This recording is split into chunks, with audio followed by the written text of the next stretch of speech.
অনুপম নতুন গ্রামে এসেছে। চাকরির জন্য তাকে গ্রামের একটা পুরনো ডাকবাংলোতে থাকতে হচ্ছে।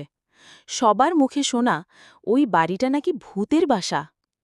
প্রথম দিন কিছুই হয়নি, কিন্তু রাত 12টা বাজতেই একটা অদ্ভুত গুমগুম আওয়াজ হলো ছাদের দিক থেকে, যেন কেউ ভারী কিছু টানছে।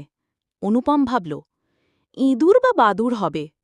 দ্বিতীয় রাতেও সেই আওয়াজ, এবার আরও জোরে। দরজার নিচ দিয়ে হিমেল বাতাস ঢুকছিল, আর দেওয়ালে টোকা পুড়ছিল। টক টক টক। তৃতীয় রাতে অনুপম সাহস করে ছাদে উঠল টর্চ নিয়ে। পুরো ছাদ খালি, কিন্তু এক কোণে একটা ছায়া দাঁড়িয়েছিল। টর্চ ফেলতেই ছায়াটা অদৃশ্য। হঠাৎ পিছন থেকে এক ঠান্ডা কণ্ঠস্বর, তোমার ঘুম আসছে না? আমরাও ঘুমাই না।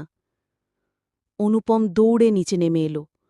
সকাল হতেই সে চাকরি